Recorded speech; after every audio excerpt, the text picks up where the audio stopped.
नमस्कार, मेरा नाम माधुरी गुप्ता है। मैं बीए सेकंड ईयर का सेकंड पेपर पढ़ा रही हूँ और उसमें हम जापान के संविधान का अध्ययन कर रहे हैं और आज हम देखेंगे जापान की न्यायपालिका।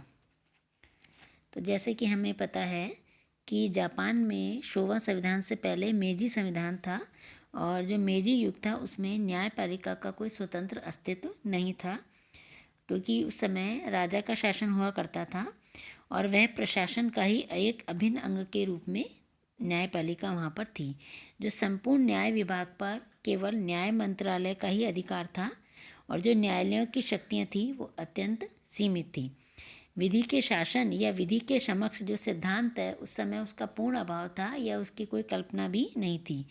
न्यायपालिका को संविधान की व्याख्या करने, मूल अधिकारों की रक्षा करने एवं सरकारी पदाधिकारियों के आचरण की जांच करने तथा सरकार व नागरिकों के बीच उठने वाले विवादों के निर्णय करने का कोई भी अधिकार नहीं था। वस्तुतः मेजी काल जो था उस समय की जो न्याय व्यवस्था थी वो फ्रेंच व जर्मन विधि शास्त्र पर आधारित थी। यानी जापान की जो न्याय व्यवस्था थी वो फ्रेंच व जर्मन कानून व्यवस्था पर आधारित थी और इसमें एंग्लो सैक्सन विधि शास्त्र का कोई स्थान नहीं था। और जब 1947 में जब नए संविधान का निर्माण हुआ तो जापान में लोकतंत्र की स्थापना हुई और जो न्याय व्यवस्था थी उसमें भी मौलिक परिवर्तन किया गया। चूँकि जो नया संविधान था उसको मित्र राष्ट्रों ने बनाया था और मुख्यतः अमेरिका के तो जो जनरल थे मैकआर्थर, उन्होंने उसके निर्माण में प्रत्यक्ष से भाग लिया। अतः उसमें ब्रिटेन व अमेरिका की न्यायिक प्रक्रिया का समावेश किया गया।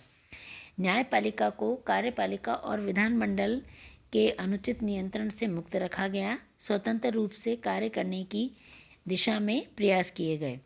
साथ ही शासन के प्रति जनता में विश्वास उत्पन्न करने के लिए विधि के शासन के सिद्धांत को भी स्वीकार किया गया।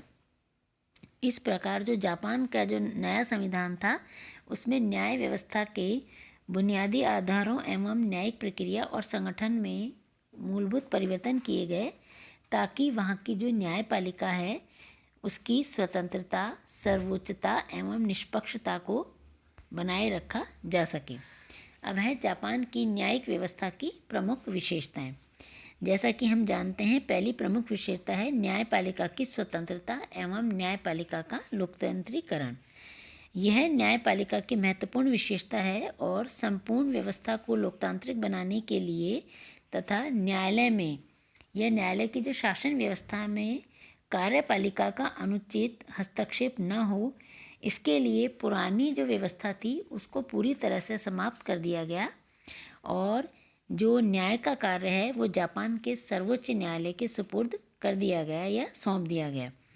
साथ में ही जो जापान में निम्न स्तरीय न्यायालय या जो उसका न्यायिक ढांचा है वो कार्यपालिका के प्रभाव से मुक्त रखा गया, क्योंकि वहाँ के न्यायाधीश अपनी नियुक्ति, पदोन्नति तथा अन्य बातों के लिए कार्यपालिका की कृपा के अभिलाषी नहीं रहते हैं, ताकि वो स्वतंत्र व निष्पक्ष होकर अपने कर्तव्य का पालन कर सकें।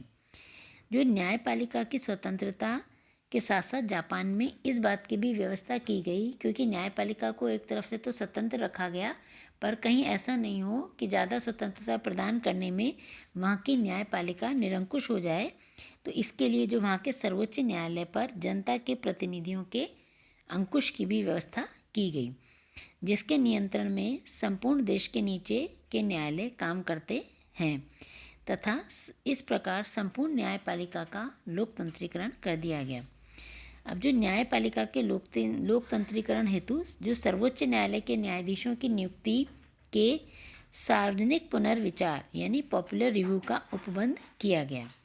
वो क्या था कि इस संबंध में संविधान में प्रावधान है कि सर्वोच्च न्यायालय के न्यायाधीशों की नियुक्ति पर पुनर्विचार लोगों द्वारा उसकी नियुक्ति के बाद प्रतिनिधि सदन के सदस्यों के पहले साधारण चुनाव के समय ही किया जाएगा तथा ऐसा पुनर्विचार प्रत्येक 10 वर्ष बाद होता रहेगा।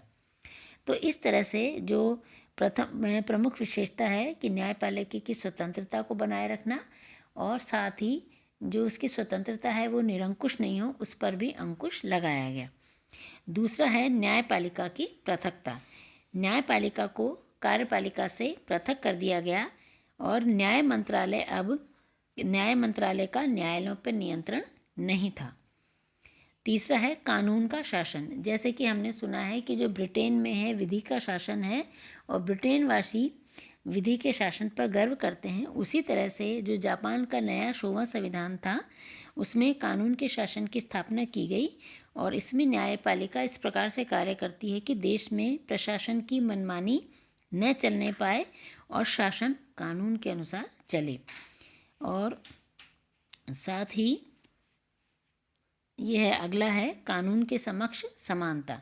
जापान की न्याय व्यवस्था में कानून के समक्ष सबको समान माना गया या बराबर समझा जाता है और कानून के शासन को सुनिश्चित करने के लिए संविधान में यह भी प्रावधान किया गया है कि कानून द्वारा स्थापित प्रक्रिया के अतिरिक्त अन्य किसी भी प्रकार से व्यक्ति के जीवन तथा स्वतंत्रता का अपहरण नहीं किया जा सकेगा या उसको समाप्त नहीं किया जाएगा और न ही उसे दंड दिया जाएगा। तो इस प्रकार जापान में कानून के समक्ष समानता के सिद्धांत के कारण ही वहाँ पर प्रशासकीय न्यायालयों की व्यवस्था को समाप्त कर दिया गया, यानी जापान में अब प्रशासकीय न्यायालय नहीं है। जापान जो कि स्वयं एक प्रथम श्रेणी का कर्मचारी तंत्र था और मित्र राष्ट्रों के सर्वोच्च कमान के प्रभाव के कारण वहाँ प्रशासनिक न्यायालयों द्वारा प्रशासनिक मुकदमों की सुनवाई को अविश्वास की दृष्टि से वहाँ देखा जाता था। जैसे कि हम देखें भारत हो या ब्रिटेन हो या अमेरिका हो कि भांति अब जापान में भी साधारण न्यायालयों को प्रशासनिक विषयों पर विचार करने का अधिकार मिल गया है। जैसे कि हमने फ्रांस का नाम सुना है कि वहाँ साधारण न्यायालय भी हैं और प्रशासकीय न्यायालय भी हैं, जबकि जापान में इसको समाप्त कर दिया गया है। अब साधारण नागरिकों को प्रशासकीय न्याय अधिकारियों के विरुद्ध न्यायालय में पहुंचने का अधिकार प्राप्त हो गया है। तो आज का लेक्चर यहीं समाप्त होता है। धन्यवाद।